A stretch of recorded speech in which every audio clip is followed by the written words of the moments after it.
Hi students, welcome to doctor Zeda 24/7। My self Harshpreet Kaur. तो आज हम एक चैलेंज लेते हैं करंट इलेक्ट्रिसिटी चैप्टर को अपनी मुट्ठी में करने का। तो नेक्स्ट 24 मिनट्स तक आपको आपके नीट एग्जाम की कसम है बेटा हिलना नहीं है। इस 24 मिनट के अंदर अंदर हम इस चैप्टर को बहुत अच्छे से कवर कर रहे होंगे, रंगीन तरीके से कवर कर रहे होंगे। फिजिक्स जो आपको बोरिंग लगती है, मैम का वादा है कि मैम उसको इंटरेस्टिंग बना देगी। बस आपको मेरे साथ जुड़े रहना है इस चैनल पर। अगर आप न्यू यूजर है तो सब्सक्राइब कर लीजिएगा। अब बिना किसी देरी के बेटा करंट इलेक्ट्रिसिटी चैप्टर के साथ स्टार्ट करते हैं। So first concept is electric current. Electric current क्या होता है? चार्ज फ्लो कर रहा है किसी एक पर्टिकुलर टाइम में, तो उसकी वजह से क्या आ जाएगा बेटा? करंट आ जाएगा। तो कितना चार्ज फ्लो कर रहा है पर unit time, that is basically current. वहीं पर एक टर्मिनोलॉजी आती है एवरेज करंट। बेटा पर्टिकुलर टाइम पीरियड में, let suppose time t is equals to 2 second से time t is equals to 4 second तक कितना चार्ज फ्लो कर रहा है, आपको अगर वो पता करना है, that is average current, delta Q by delta T। अगर यहां पर इसी में एक और नया ट्विस्ट आ जाए और आपको बोला जाए एक पर्टिकुलर इंस्टेंट पर, इंस्टेंट मैगी होती है ना, वैसे ही सेम एक पर्टिकुलर इंस्टेंट पर अगर आपको करंट निकालने पूछा जाए, that is basically instantaneous current. Time t is equals to 2 seconds पर, time t is equals to 4 seconds पर, अगर एक पर्टिकुलर इंस्टेंट पर टाइम पर आपको करंट निकालने पूछे, that is basically instantaneous current. अब बेटा अगर IT कर्व दिया हुआ है आपको, है ना, IT कर्व यानी कि करंट वर्सेस टाइम का अगर आपके पास ग्राफ दिया हुआ है, तो बेटा this is basically the concave side, this is basically the convex side. बेटा आपके पास एवरेज करंट का फॉर्मूला क्या रहता है? कर्व का कितना एरिया है जो कि कवर हो रहा है, area under IT graph divided by the total time taken. बेटा इस केस में आप दो केसेस के एरिया निकाल सकते हैं, एक होता है कनकेव एरिया, एक होता है कॉन्वेक्स एरिया। बेटा अगर हम कॉनकेव एरिया की बात करें, that will be 2/3 times of x0 into y0। x0 is basically the value at x axis जो इस कर्व की आ रही है, and y0 is basically this value. वहीं पर अगर आप कन्वेक्स साइड का एरिया निकालना चाहते हैं, that will B 1/3 times of x0 into y0। सब important formulas, concepts, diagrams, graph सब कुछ कवर करेंगे बेटा। एंड तक बने रहना इस वीडियो में। एंड अगर अभी तक लाइक बटन पे हिट नहीं किया है तो कर दीजिए, मैम पर भरोसा कीजिए, इस चैप्टर में आपको बहुत ही मजा आने वाला है। नेक्स्ट अगर हम कॉन्सेप्ट चले ड्रिफ्ट वेलोसिटी का। अब इमेजिन करो एक कंडक्टर है, उसमें इलेक्ट्रॉन्स घूम रहे थे, एकदम वेले रैंडम घूम रहे थे। कैसे घूम रहे थे? रैंडम घूम रहे थे। तो बेटा एक इलेक्ट्रॉन इधर जा रहा है, एक इलेक्ट्रॉन इधर जा रहा है, तो ओवरऑल अगर हम वेलोसिटी की बात करें, एवरेज वेलोसिटी की बात करें, थर्मल एवरेज वेलोसिटी की बात करें, तो बेटा वो होती थी 0, राइट।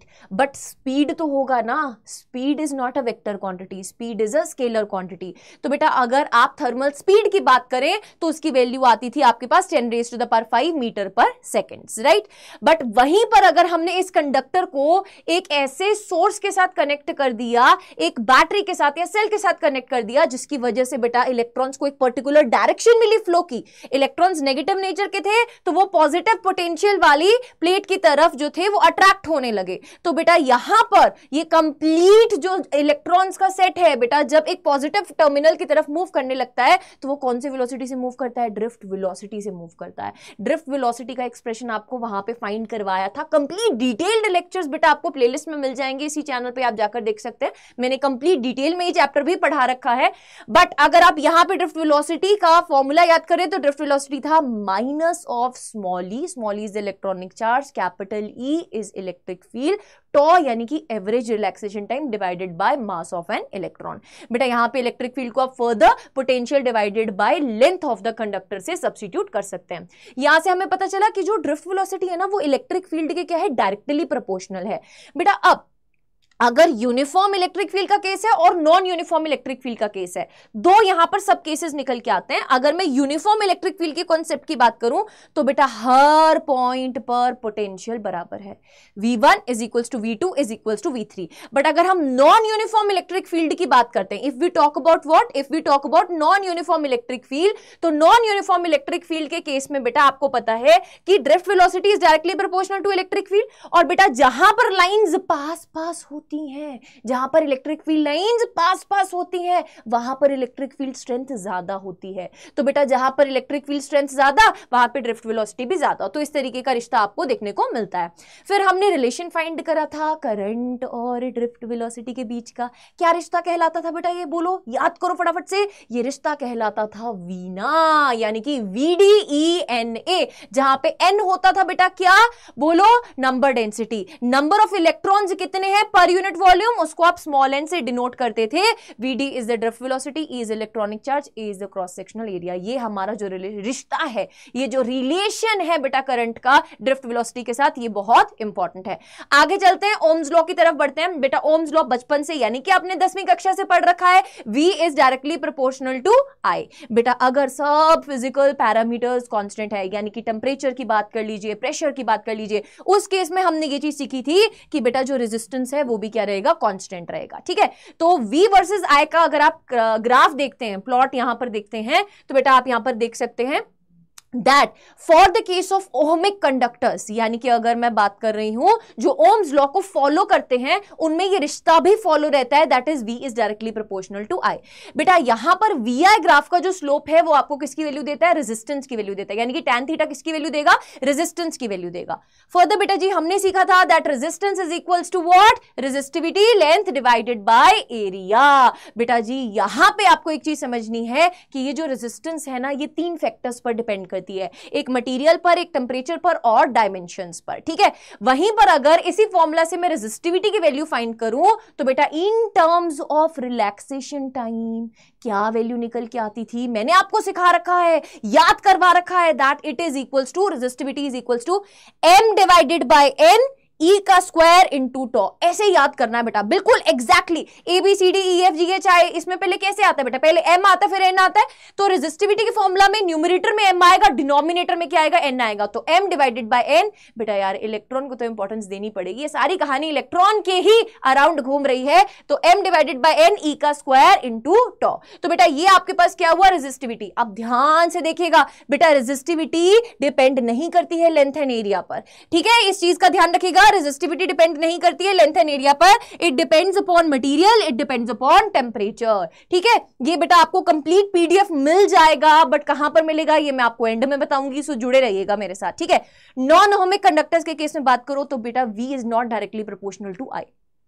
3 केसेस आ रहे हैं, फर्स्ट, सेकंड और थर्ड। बेटा फर्स्ट पे आप देख रहे हो स्लोप कैसे जा रहा है, पॉजिटिव में जा रहा है, इंक्रीजिंग जा रहा है, यानी कि अगर पोटेंशियल इंक्रीज हो रहा है तो करंट की वैल्यू भी बढ़ रही है। सेकंड पॉइंट पर अगर आप चेक करेंगे बेटा, स्लोप की वैल्यू यहां पर क्या हो रही है, शाबाश, स्लोप इज इक्वल्स टू 0, और स्लोप बेटा VI कर्व का क्या बताता है, रेजिस्टेंस की वैल्यू बताता है, तो यहां पे रेजिस्टेंस भी क्या हो जाएगा, 0 हो जाएगा। वहीं पर अगर थर्ड पॉइंट की बात करें तो बेटा स्लोप क्या है बेटा, इस केस में नेगेटिव है, यानी कि इस केस में जैसे जैसे आपकी V की वैल्यू बढ़ रही है, आपके पास जो करंट की वैल्यू है वो क्या हो रही है बेटा, ड्रॉप हो रही है। सो V बढ़ रहा है, V बढ़ रहा है और I की वैल्यू कम हो रही है for the case of third point. So overall आपको Ohm's law I hope clear हो गया होगा। अब हम आगे चलते हैं करंट डेंसिटी की तरफ। बेटा जो करंट है ना वो एक स्केलर क्वांटिटी है, वैसे तो अगर बहुत है ना एकदम फिजिक्स वाली टर्म्स में, थोड़ा हाई फाई टर्म्स में बोलना तो आप टेंसर क्वांटिटी भी बोल सकते हैं, टेंसर ऑफ रैंक 0 को ही स्केलर क्वांटिटी बोला जाता है। बट अगर हम करंट की बात करें बेटा, ये वेक्टर क्वांटिटी नहीं है। हाँ, इसके पास डायरेक्शन रहता है higher potential to lower potential, but फिर भी ये वेक्टर क्वांटिटी नहीं है, because triangle law vector addition, parallelogram law vector addition, ये सब नहीं उसको फॉलो करना पड़ता। ठीक है, तो बेटा हमें एक ऐसी क्वांटिटी चाहिए थी जो इसका वेक्टर रिप्लेसमेंट हो, तो हमने करंट डेंसिटी को इंट्रोड्यूस किया। करंट डेंसिटी क्या होता है, कितना करंट फ्लो कर रहा है divided by the cross sectional area. बेटा यहां से हम जब एक फॉर्मूला निकालते हैं, देखिएगा बहुत important, current is equals to generalize form में बेटा क्या निकल के आता है, J vector dot of A vector. Current एक स्केलर क्वांटिटी है और dot product of 2 quantities that is current density and area vector gives you what, gives you the value of current. ठीक है बेटा, फर्दर हम ओम्स लॉ को अगर vector form में लिखना चाहते हैं, microscopic forms of Ohm law, तो बेटा हम उसको लिख सकते हैं J is equals to sigma into E vector. Further आपको पता है सिग्मा यहां पे क्या होता है बेटा, इलेक्ट्रिक कंडक्टिविटी। ठीक है, कंडक्टर्स के केस में इलेक्ट्रिकल कंडक्टिविटी ज्यादा रहती है। बेटा इसी को अगर हम रिप्लेस करें, conductivity is equals to 1 upon resistivity, तो आपके पास ये फॉर्म भी आ जाती है। अब यूनिफॉर्म केस है, अगर यूनिफॉर्म क्रॉस सेक्शनल एरिया है बेटा, इलेक्ट्रिक फील्ड सब जगह बराबर है, तो J की वैल्यू भी बराबर रहेगी, कोई प्रॉब्लम वाली बात नहीं है। बट अगर नॉन यूनिफॉर्म क्रॉस सेक्शन है तो आपको पता है that current density is inversely proportional to area. Current को करो constant, J inversely proportional to area, area जहां ज्यादा बड़ा वहां पर जे की वैल्यू उतनी ही कम। तो बेटा साफ साफ चीज पता चल रही है। अगर फर्स्ट, सेकंड और थर्ड पॉइंट की बात करें, फर्स्ट पॉइंट का जो क्रॉस सेक्शनल एरिया है वो कम है, तो बेटा वहां की करंट डेंसिटी सबसे ज्यादा होगी। सो आई होप आपको करंट डेंसिटी जो है वो बहुत बढ़िया से समझ आ गया है। नेक्स्ट मूव करते हैं बेटा cutting and stretching of wire पे। अगर वायर को कट कर रहे हो या स्ट्रेच कर रहे हो तो आपके पास क्या शॉर्टकट्स हैं जो आपको याद रखने हैं। लेट्स सपोज आपके पास ये वायर है, आपने इसको 3 हिस्सों में काट दिया, L1, L2, L3। बेटा जो रेजिस्टेंस है वो डायरेक्टली प्रोपोर्शनल टू लेंथ रहेगी। अगर आपने वायर को स्ट्रेच कर दिया, स्ट्रेच करने पर आपको एक चीज समझ में आनी चाहिए कि जो वॉल्यूम है बेटा उसकी कंजर्वेशन रहती है। लेंथ अगर बढ़ रही है तो क्रॉस सेक्शनल एरिया कम हो जाएगा। बेटा यहां पर R1/R2 की रेशियो लोगे तो L1/L2 होल के स्क्वायर के रेशियो के बराबर होगा, A2/A1 होल के स्क्वायर रेशियो के बराबर होगा। बट अगर आप रेडियस के या फिर आप डायमीटर के टर्म्स में जाएंगे तो बेटा रेज टू द पावर 4 होगा। ठीक है, ये याद रखना। अब ध्यान से सुनना बेटा, resistance directly proportional to length रहती है, resistance inversely proportional to area रहता है। तो यहां पर A2/A1 का स्क्वायर आएगा। ये चीज आपके दिमाग में घुस जानी चाहिए। नोट करते चलो फॉर्मूलाज मेरे साथ साथ। बेटा अगर रेडियस की बात करें तो ऊपर अगर R1 है तो नीचे आपके पास R1 आएगा, because inversely proportional to area है। और एरिया को ही फर्दर बेटा क्रॉस सेक्शनल एरिया जब डालोगे तो पाई आर का स्क्वायर आएगा, और वही स्क्वायर और ये स्क्वायर बेटा कुल मिलाकर आपको पावर 4 देंगे। ठीक है, चलिए अब आगे हम बात करते हैं कि लेट्स सपोज लेंथ पहले थी L, हमने लेंथ को कर दिया N टाइम्स ऑफ L। तो बेटा रेजिस्टेंस में क्या फर्क पड़ेगा, रेजिस्टेंस कैसे चेंज होगी। बेटा resistance will be N square times of the old value. ठीक है, resistance new will be N square times of the old value. वहीं पर बेटा जी अगर आपने रेडियस को N गुना से कम कर दिया, small r is radius, capital R is resistance. बेटा अगर आपने रेडियस को N गुना से कम कर दिया तो आपके पास जो न्यू रेजिस्टेंस आएगी that will be n की power 4 times of the old resistance. ठीक है जी। अब आपके पास ना बेटा कभी कभी ऐसे सिचुएशन भी आती है कि जो चेंज इन लेंथ है ना वो ग्रेटर देन 10% दिया होता है, तो उस केस में बेटा final resistance minus initial resistance divided by initial resistance into 100 करोगे, ये आपके पास फ्रैक्शनल चेंज निकल के आ जाएगा। बट अगर कभी लेंथ में चेंज लेस देन 10% का दिया हो उस केस में क्या करोगे। बेटा जब लेंथ में चेंज लेस देन 10% है, आपको चेंज इन रेजिस्टेंस पूछा है, उस केस में आप क्या करेंगे, बोलो फटाफट से। 2 into percentage change in length कर देंगे। सिमिलरली बेटा percentage change in resistance he find करना है, but percentage change in area जो है वो लेस देन 10% दे रखा है, तो बेटा 2 इंटू परसेंटेज चेंज इन एरिया कर देंगे। ठीक है, वहीं पर अगर आपको 10% से ही कम चेंज दे रखा है बट किसमें, रेडियस में, तो बेटा आप 4 times of percentage change in radius कर देंगे, तो that will give you the percentage change in resistance. I hope यहां तक सब कुछ क्रिस्टल क्लियर हो चुका है। Next move to the topic of, let's move to the topic of temperature dependence of resistivity. अब मैंने तुमको एक चीज बताई थी, Ohm's law, V directly proportional to I तब तक फॉलो रहता है जब तक temperature, pressure, everything is what, constant. So अगर हम बोले कि आपके पास ये फैक्टर्स जो है उनमें से एक फैक्टर यानी कि टेम्परेचर जो है वो कांस्टेंट नहीं है, तो बेटा उस केस में रेजिस्टेंस जो है वो चेंज करेगी। किस तरीके से चेंज करेगी, मटेरियल टू मटेरियल वेरी करता है। अगर मेटल्स के केस में बात करें तो बेटा आपके पास रेजिस्टेंस एंड रेजिस्टिविटी दोनों ही inversely proportional to relaxation time, inversely proportional to number density रहता है। बट मेटल्स के केस में क्या होता है, बहुत सारे ऑलरेडी चार्ज कैरियर्स प्रेजेंट है ना। तो मेटल्स को बेटा अगर टेम्परेचर बढ़ता भी है ना तो वो अपने चार्ज कैरियर्स को नहीं बढ़ाता, बट वो रिलैक्सेशन टाइम को कम कर देता है। Relaxation time is basically the time which an electron gets in between two successive collisions. ठीक है बेटा, तो रिलैक्सेशन टाइम कम होता है, रेजिस्टेंस रेजिस्टिविटी बढ़ जाती है। तो मेटल्स के केस में रेजिस्टेंस रेजिस्टिविटी बेटा बढ़ जाती है टेम्परेचर के साथ। सेमीकंडक्टर और इंसुलेटर्स में बेटा एन फैक्टर ज्यादा कंट्रीब्यूट करता है, तो रेजिस्टेंस और रेजिस्टिविटी कम हो जाती है टेम्परेचर के साथ। वहीं पर अगर हम अलॉयज की बात करते हैं तो ऑलमोस्ट रेजिस्टेंस एंड रेजिस्टिविटी क्या रहता है, कांस्टेंट रहता है, टेम्परेचर के साथ ज्यादा फर्क नहीं पड़ता है। चलिए आगे बढ़ते हैं, ग्रुपिंग ऑफ रेजिस्टेंसेस की बात करते हैं। बेटा सीरीज में ऐड हो जाता है, R1 प्लस R2 रेजिस्टेंसेस बढ़ जाते हैं। ठीक है, यानी कि इफेक्टिव रेजिस्टेंस की वैल्यू इंक्रीज हो जाती है, पैरेलल में बेटा डिक्रीज होती है। आई होप ये सब पता है आपको, 10वीं कक्षा में बेटा आपने ये पढ़ रखा है ऑलरेडी, इसके ऊपर ज्यादा टाइम नहीं वेस्ट करेंगे। हम आ जाते हैं व्हीटस्टोन ब्रिज पर। व्हीटस्टोन ब्रिज में बेटा it is a kind of this type of combination of 4 resistors along with the galvanometer. Galvanometer मैंने आपको मैग्नेटिज्म वाले चैप्टर में बहुत डिटेल में इसी चैनल पर पढ़ाया है, आई होप आप उसको जाकर देख लेंगे अगर आपको इसमें कुछ डाउट है। अदरवाइज बेटा गैल्वानोमीटर में एक चीज याद रखिएगा, जब भी इस ब्रांच में पीक्यू ब्रांच में करंट फ्लो करेगा गैल्वानोमीटर में डिफ्लेक्शन होगा, ठीक है।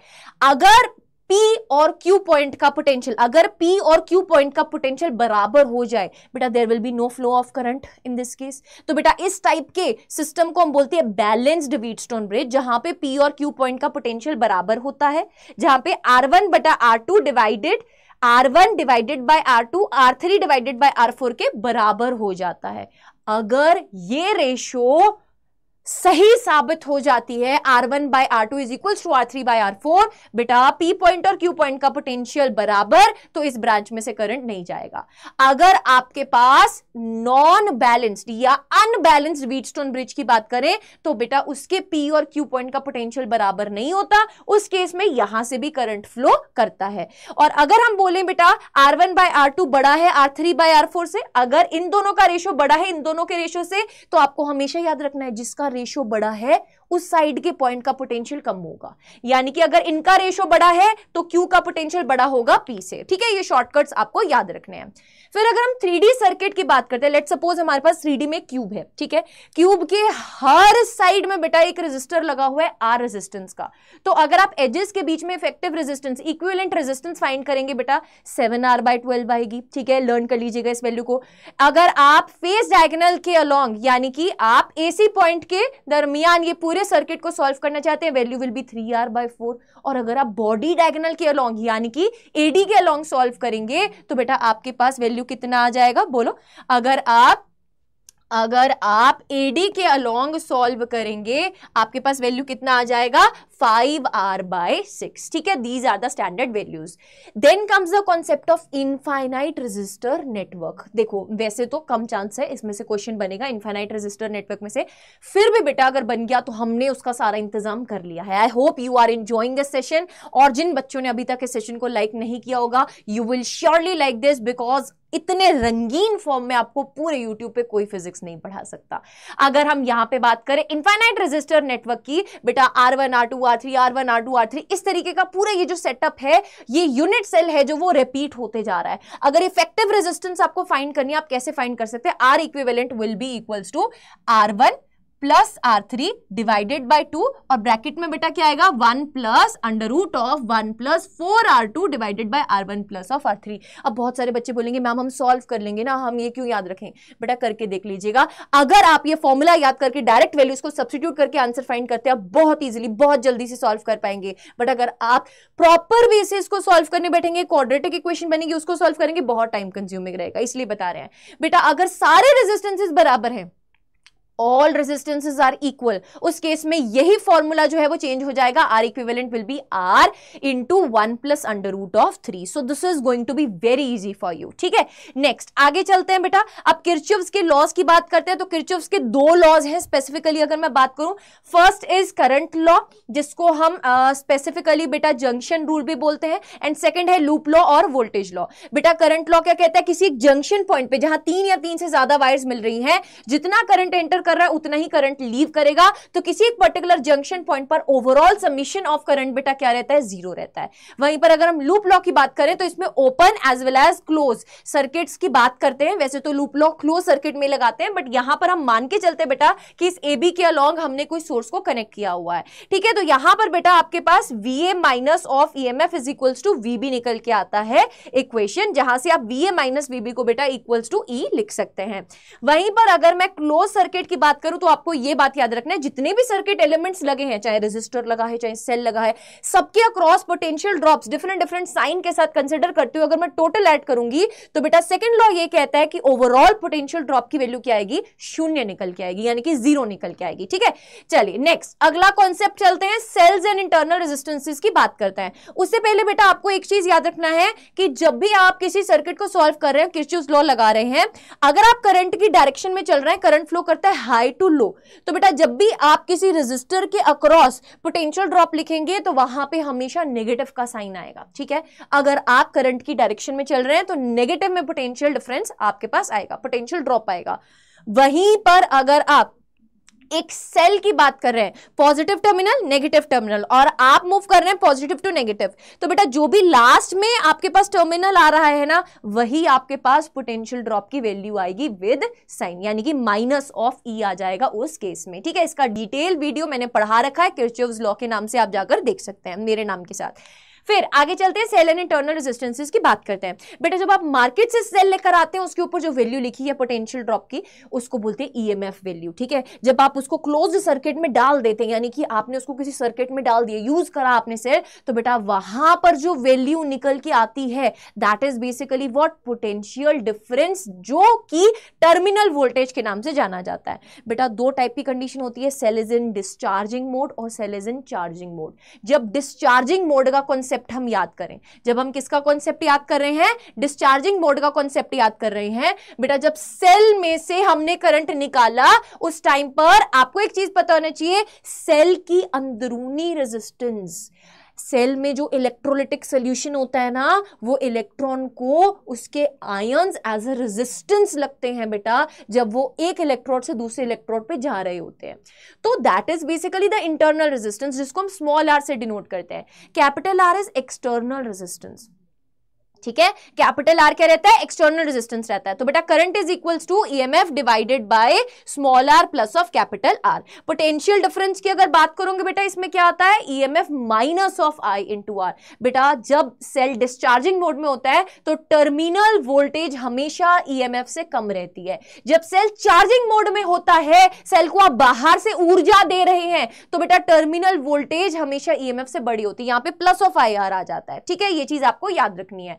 अब जब सेल ओपन सर्किट में है, when the cell is in open circuit, बेटा ओपन सर्किट यानी कि रेजिस्टेंस इनफिनिट, करंट की वैल्यू जीरो होगी। टर्मिनल पोटेंशियल डिफरेंस उस केस में क्या होता है, ईएमएफ के बराबर होता है। यानी कि जब आप मार्केट से सेल लेकर आए हैं, आपने उसको सर्किट में नहीं घुसाया है, ओपन सर्किट हुआ ना बेटा, उस टाइम पर रेजिस्टेंस क्या है, इनफाइनाइट है, सो करंट की value zero. Terminal potential difference बेटा, टर्मिनल वोल्टेज बेसिकली किसके बराबर है आपके पास, that is equals to EMF. वहीं पर अगर सेल शॉर्ट सर्किट हो गया, पॉजिटिव और नेगेटिव को हमने जोड़ दिया बेटा, उस केस में आपके पास जो करंट होगा वो मैक्सिमम होगा, फट जाएगा भाई करंट मैक्सिमम, यानी कि EMF divided by internal resistance. फटे शॉर्ट सर्किट, आपको पता है ना, एकदम एकदम स्पार्क निकलने लगता है। सो ये वही केस है जब आपके पास पॉजिटिव और नेगेटिव बेटा एक साथ बिना किसी और सर्किट एलिमेंट के एक साथ कनेक्ट हो जाते हैं। सो उस केस में current maximum, that is EMF divided by internal resistance. Terminal potential difference इस केस में आता है जीरो। बेटा अगर हम V वर्सेस I का कर्व प्लॉट कर रहे हैं, तो बेटा आपको एक चीज समझ में आना चाहिए, मैक्सिमम से मैक्सिमम टर्मिनल पोटेंशियल डिफरेंस की आपने यहां पर वैल्यू क्या ली है बेटा, ये जो मैक्सिमम वैल्यू ली है दैट इज ईएमएफ। ठीक है, उस टाइम पर करंट की वैल्यू क्या है, जीरो है। जब करंट जीरो है तो मैक्सिमम वैल्यू ईएमएफ के बराबर है। बेटा जब आपके पास टर्मिनल पोटेंशियल डिफरेंस जो है वो जीरो के बराबर है, तो करंट मैक्सिमम है, दैट इज ई बटा आर। इंटरनल रेजिस्टेंस उस केस में इतना आ जाता है। इस कर्व का स्लोप माइनस आर के बराबर आता है। वाई इंटरसेप्ट बेटा इसका क्या है आपके पास, ई के बराबर है, यानी कि ईएमएफ के बराबर है। ठीक है, उसके बाद मैक्सिमम पावर ट्रांसफर्ड की बात करते हैं। मैक्सिमम पावर ट्रांसफर्ड में क्या आता है बेटा जी, चलिए मैक्सिमम पावर ट्रांसफर्ड पावर का फॉर्मूला होता है आई स्क्वायर इंटू आर। बेटा आप आई की वैल्यू डालेंगे तो आपके पास ये फॉर्मूला बन जाएगा। बट मैक्सिमम पावर किस कंडीशन में आती है, जब इंटरनल रेजिस्टेंस एक्सटर्नल रेजिस्टेंस के बराबर हो जाता है, तो ये आपके पास फॉर्मूला निकल के आता है उस केस में। फिर आता है कॉम्बिनेशन ऑफ सेल्स। बेटा सेल्स को अगर सीरीज कॉम्बिनेशन में लगा रहे हो, तो अगर आप सपोर्टिंग कंडीशन में लगा रहे हो, positive negative positive negative positive negative positive negative positive negative positive negative, यानी कि इस कंडीशन को बोलते हैं सपोर्टिंग कंडीशन। तो बेटा equivalent EMF E1 plus E2 plus E3 till En, अगर n सेल्स लगे हैं, अगर एक भी अपोज हो जाएगा, लेट सपोज इसका नेगेटिव इधर इसका पॉजिटिव इधर आ जाएगा, बेटा यहां पे पॉजिटिव की जगह क्या आ जाएगा, नेगेटिव आ जाएगा। ठीक है, आर इक्विवेलेंट इस केस में सिंपली क्या होता है बेटा, जैसे इंटरनल रेजिस्टेंसेस अगर सीरीज में कनेक्टेड है तो R1 plus R2 plus R3, अगर आप सेल के टर्मिनल्स को बदलते हो तो भी इंटरनल रेजिस्टेंस बेटा प्लस में ही रहता है, ये चीज याद रखना। अगर करंट की बात करें, करंट में ऊपर समेशन ऑफ E हो जाएगा divided by summation of R plus of external resistance. बेटा अगर सारे के सारे सेल्स सेम टाइप के हैं उस टाइम पर टोटल ईएमएफ क्या हो जाएगा, n टाइम्स ऑफ ईएमएफ हो जाएगा। बेटा total internal resistance n times of R हो जाएगा। यहां से फर्दर दो कंडीशंस बनती हैं, अगर एनआर ग्रेटर है कैपिटल आर से और अगर एनआर स्मॉलर है कैपिटल आर से। तो बेटा आपके पास कुल मिलाकर ये फॉर्मूलाज बन जाते हैं। ठीक है, power dissipated in the circuit same उसी लॉजिक से आप निकाल सकते हैं, that is power is equals to I square into R, that is NE divided by NR plus of capital R whole का स्क्वायर इनटू कैपिटल आर। ठीक है, अब जब सीरीज कॉम्बिनेशन की बात कर रही हूं तो मैक्सिमम पावर की कंडीशन के लिए बेटा एक्सटर्नल रेजिस्टेंस को इक्वल होना पड़ेगा किसके, बोलो, n times of internal resistance के। बट अगर आप पैरेलल कॉम्बिनेशन में चलते हो, पैरेलल कॉम्बिनेशन में इक्विवेलेंट कितना आता है, E1 by R1 plus E2 by R2 plus of En by Rn divided by 1 upon R1 plus 1 upon R2 plus 1 upon R3। बहुत सारे बच्चों बनेंगे, इतने फॉर्मुलाज कैसे याद करेंगे बेटा, लिखो लिखो लिखो, जितना लिखोगे उतना याद होगा। ठीक है, और इसके ऊपर बेस क्वेश्चंस लगाओ। R इक्विवेलेंट कितना हो जाएगा, 1 अपॉन R1, 1 बेसिकली ये पैरेलल वाला केस है, तो 1 upon R equivalent will be equals to 1 upon R1 plus 1 upon R2 plus 1 upon R3 till so on till 1 upon Rn। अगर सेम तरीके के सेल हैं तो करंट कितना बनेगा बेटा, EMF divided by R divided by N। अगर parallel में रेजिस्टेंसेस हैं, पैरेलल में सेम टाइप के रेजिस्टेंस है, तो इंटरनल रेजिस्टेंस एक की डिवाइडेड बाय कितने रेजिस्टेंसेस लगे हैं, प्लस ऑफ साथ में क्या आ जाएगा बेटा, एक्सटर्नल रेजिस्टेंस। इसी के साथ लिंक्ड आगे अगर मैं power dissipated in the circuit बताऊं for the case of what, parallel, तो बेटा पावर आपके पास ये फॉर्मूला आता है, बट मैक्सिमम पावर की कंडीशन कब आती है, जब आपके पास external resistance R divided by N के बराबर हो जाए। फिर हम चलते हैं आगे, दैट इज मिक्स्ड ग्रुपिंग में। मिक्स ग्रुपिंग में यानी कि सेल्स सीरीज में भी लगे हैं और पैरेलल में भी लगे हैं। बेटा अगर n सेल्स लगे हैं एक रो में और ऐसी m रोज हैं आपके पास, n सेल्स लगे हैं एक रो में और ऐसी m रोज हैं आपके पास, तो बेटा आपके पास टोटल R नेट कितना निकल के आता है, that is n times of small r। Of course ना यार, अगर आपके पास n सेल्स लगे हैं एक रो में तो n times of small r divided bye कितनी रोज हैं बेटा जी, m रोज हैं, तो nr divided by m। Net EMF कितना आएगा बेटा, अगर सारे बराबर हैं, सारे EMF के हैं, तो बेटा इस पूरी की पूरी रो में n टाइम्स ऑफ EMF हो गया। और आपको पता है पैरेलल में आपके पास पोटेंशियल सेम ही रहता है, तो overall E net will be n times of E। Current बेटा स्पेसिफिकली आपको पता है EMF divided by total resistance आता है, तो यही वैल्यूज को आप सब्स्टिट्यूट करके निकाल लेंगे और सिमिलर वे में आपके पास पावर आ जाएगी। बट मिक्स्ड कॉम्बिनेशन के केस में आपको याद रखना है कंडीशन क्या होता है, NR डिवाइडेड बाय M। ठीक है, कैपिटल R यानी कि external resistance should be N times of R divided by M। Next concept आता है मीटर ब्रिज का। Metre bridge is basically practical application of Wheatstone bridge. बेटा उसमें हमारे पास आपने पढ़ा था, यहाँ पे रेजिस्टर बॉक्स लगा होता है, यहाँ पे अननोन रेजिस्टेंस होती है, 1 मीटर लॉन्ग वायर होती है।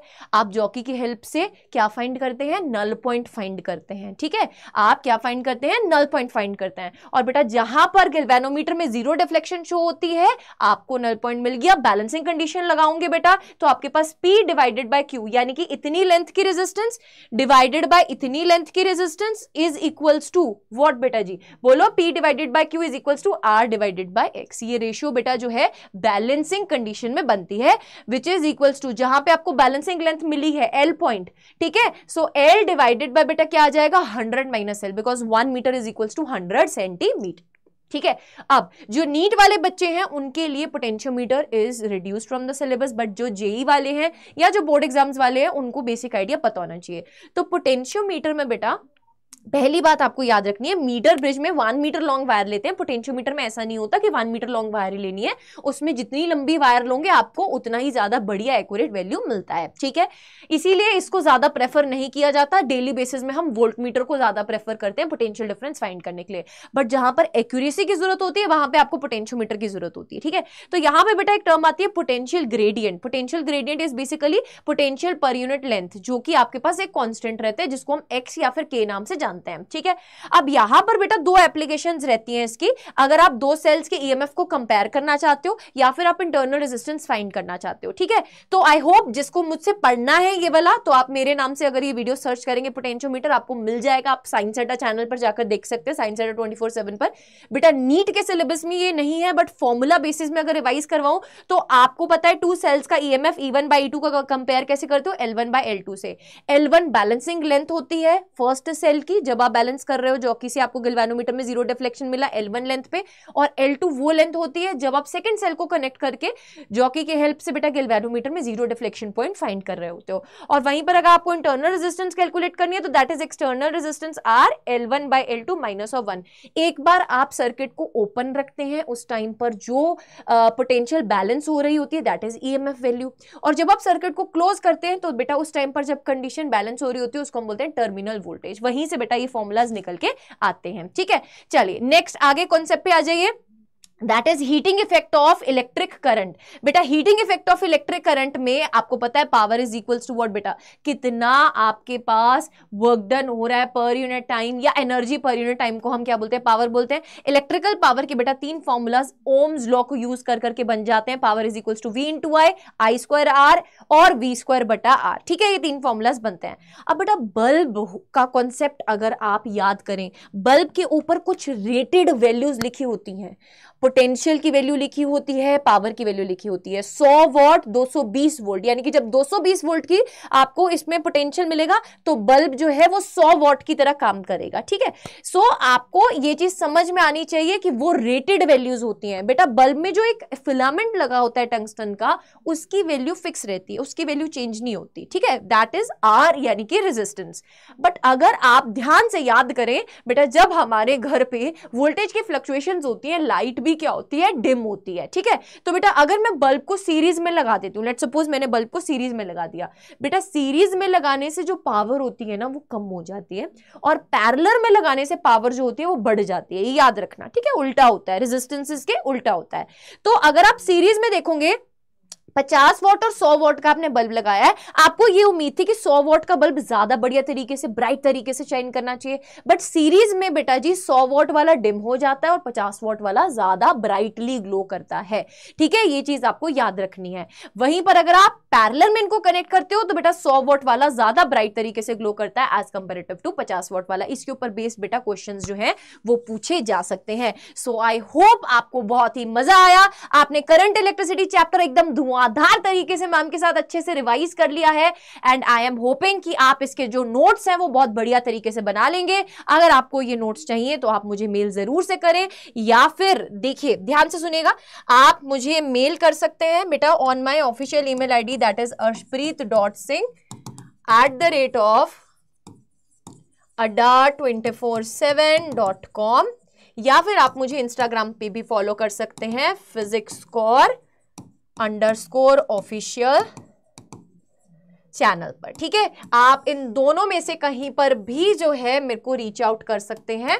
ठीक है, and you will be getting your notes. Further आप हमारे टेलीग्राम चैनल को जरूर से ज्वाइन करें, वहां पर भी आपको नोट्स मिल जाएंगे बेटा इसी इंटरेस्टिंग तरीके से बट डिटेल्ड फॉर्म में with DPP solutions and with NBTS. NBTS is NCERT based test series के साथ अगर आप पढ़ना चाहते हैं तो आप ये सब प्रोडक्ट्स अलग अलग इंडिविजुअल ना बाय करते हुए सिर्फ और सिर्फ योद्धा अल्टीमेट में आइए, जिसमें 6000 की ऑफरिंग है बेटा इन सब प्रोडक्ट्स को मिलाकर, but only and only in 3600 by using the code Preet आप 40% ऑफ पा रहे हैं, आप मैम की आर्मी का पार्ट बन रहे हैं, एंड आपको मिल रहा है Yoddha fast track batch, DPP books at your home, DPP video solutions, साथ ही साथ एनसीईआरटी बेस्ड टेस्ट सीरीज की पूरी किट, पर्सनल गाइडेंस की classes as well as selection. So go for it and opt it. यहां पर दमदार तरीके से बेटा योद्धा अल्टीमेट बैच में बहुत ही जल्द मैं आपकी क्लासेस जो है वो स्टार्ट करने वाली हूं। अगर आपको इंडिविजुअल टेस्ट सीरीज लेना है या फिर सिर्फ योद्धा फास्ट ट्रैक लेना है, आप वो भी ले सकते हैं using the same code Preet. आप एनरोल करें, 40% ऑफ मिलेगा। एंड अब नेक्स्ट संडे मिलेंगे एक और इंटरेस्टिंग लेक्चर के साथ। वीडियो कैसा लगा जरूर से बता के जाइएगा, एंड कमेंट सेक्शन में एक comment with a red heart, and don't forget to like the session. मिलते हैं नेक्स्ट क्लास में, टिल देन स्टे ट्यून्ड।